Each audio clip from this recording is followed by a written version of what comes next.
Now, from WYDC TV, this is Big Fox News at 10.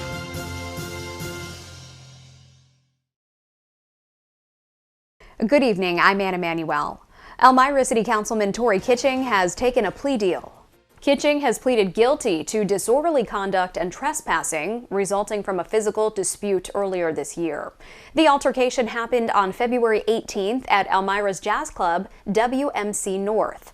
The councilman originally pleaded not guilty to the charges in April. He's been charged a total of $270 in fines and court fees. A 47-year-old Owego man faces over 400 sex crime charges. Matthew Casterline faces 400 counts of sexual offenses against a child. Casterline arrested for sex abuse in the first degree. Police report that they found the suspect at his place of work. Casterline was taken to the Tioga County Jail for processing. Steuben County officials have released a statement explaining why the county has not declared a state of emergency like other neighboring counties following Title 42's expiration. Officials say the reason is that the county has received no indication that migrants will be moved to Steuben County in the near future. The statement also explains that state of emergencies only last for 30 days, and declaring one now could limit the county's ability to issue one later if needed.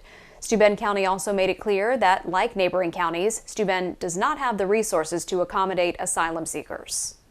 Corning's Glass Fest is back and bigger than ever. Our Maggie Hall has your schedule for the weekend's festivities. It's the 14th annual Glass Fest and the first Glass Fest since the COVID-19 pandemic ended. Oh, I hope that feeling of nostalgia from what events used to be and the excitement to see people and not be scared to be around groups of people. I think it's going to be a nice, that lovely community feel that we have here in the Gaffer District in downtown Corning. Corning's Market Street will be closed to cars starting on Friday at 1. Market Street restaurants will have the opportunity to do outdoor dining on the street, and each block will have a live band. And the music doesn't stop there. The Rock the Park stage is full of music all weekend long. Headliners, obviously, for anyone who's a 90s kind of fan, is Fuel. The multi-platinum award-winning band will begin their performance on Friday at 8:30 p.m. in Centennial Park.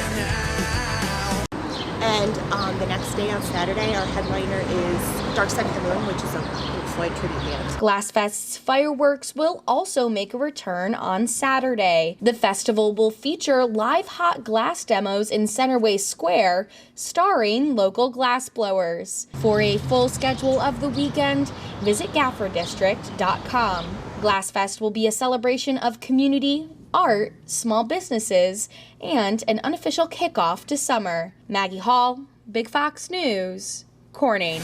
A warehouse building behind Elmira High School went up in smoke. A medical helicopter airlifted one victim, whose identity is unknown at this time. New York State fire investigators were on scene along with 6 other fire and police departments. The cause of the fire is under investigation. If you've noticed any unusual red bumps or rashes after going outside this spring, it could be from a tick bite. Our Josh Fehlberg tells us how to best prevent getting a tick bite and contracting Lyme disease. According to the DEC, ticks are very small bugs that cling to tall grass, brush, and shrubs. When a tick gets on human skin, they can bite and burrow their way into your skin, which can lead to an infection known as Lyme disease in as little as 15 minutes. To help avoid ticks and the spread of Lyme disease, the DEC told Big Fox some of the best methods for protecting yourself and others from the tiny insects. Now that the weather is warmer, ticks are more frequent in outside wooded areas. The DEC says that staying away from tall grassy areas and wearing long-sleeved clothing are great ways to avoid ticks from being able to reach your skin. Other protective methods such as wearing bug spray with DEET and keeping long hair tied back can also be helpful.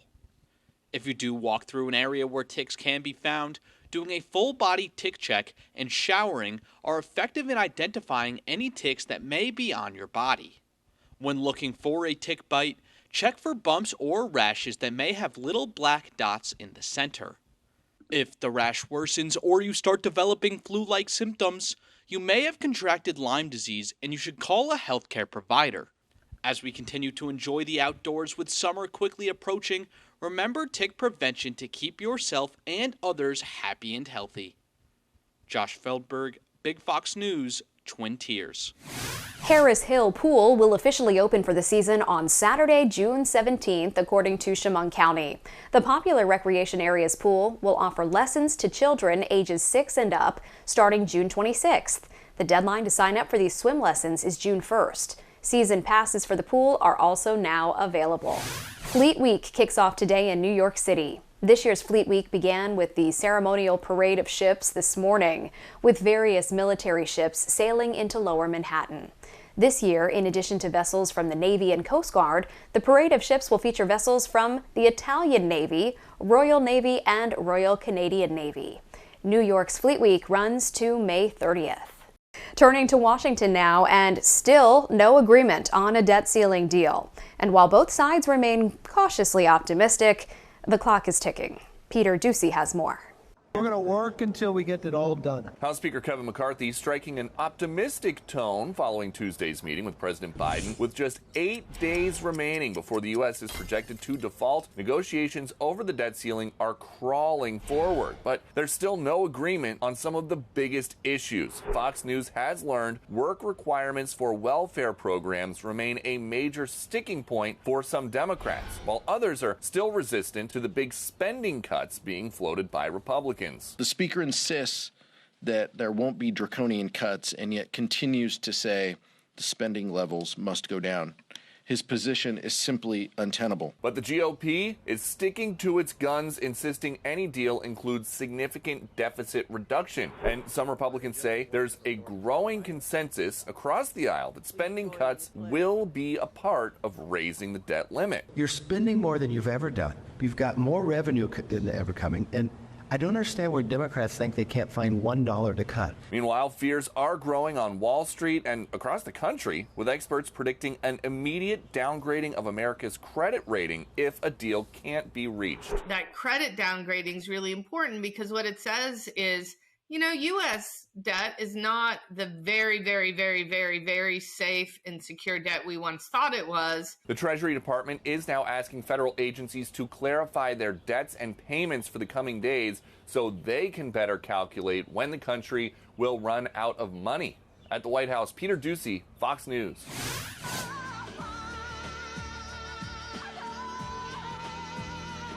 The queen of rock and roll has died. Music icon Tina Turner passing away Wednesday in her Switzerland home, reportedly after battling a long illness.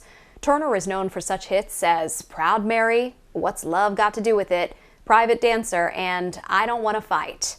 Turner is survived by husband Erwin Bach, her partner of over 30 years, and 2 sons of Ike Turner that she adopted. Tina Turner was 83 years old. Your complete forecast is next. Plus, we have a look at new CDC data suggesting that racial disparities in medical care in the United States is getting worse. Stay with us. Here's your local stock market update from Big Fox.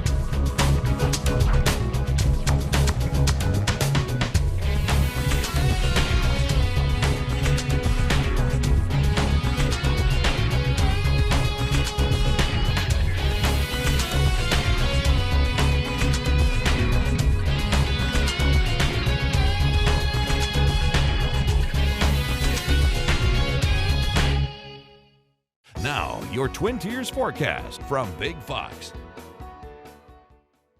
Good evening. We were quickly watching that the morning hours included some areas of that sunshine and allowed for high temperatures to hit those mid-70s. But quickly that was shut off with a cold front dropping from the north to the south, bringing in these northerly winds that are a bit gusty at times and pushing our temperatures into those 30s.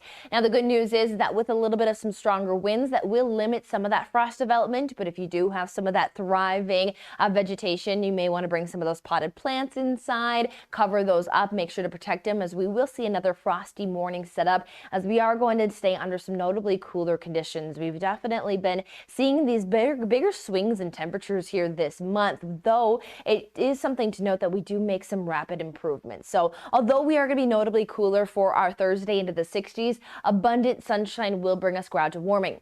Note that with the sunshine as well, this cold front has been mixing out some of that haze, that wildfire smoke, and it's looking much brighter for the forecast here, at least for the near future. We'll watch for any new developing plumes that may be working their way across the area, but as of now, the rest of this work week and into the early weekend should keep that blue sky in place. And that's also going to bring back some warming as well, as we see that the surface temperatures will be able to warm and will regain a southerly wind that is going to bring us back towards seasonal and above average into that holiday weekend.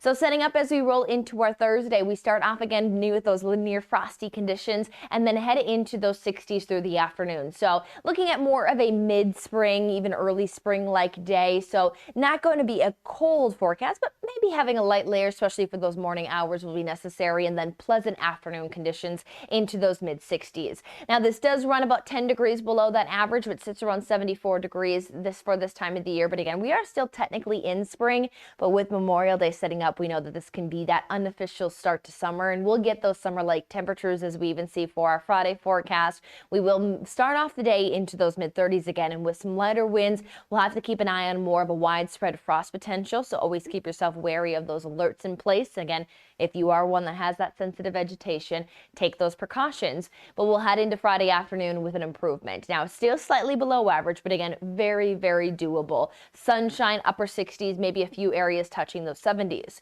But we're also noting that here with this cold front, it has pushed in some drier air.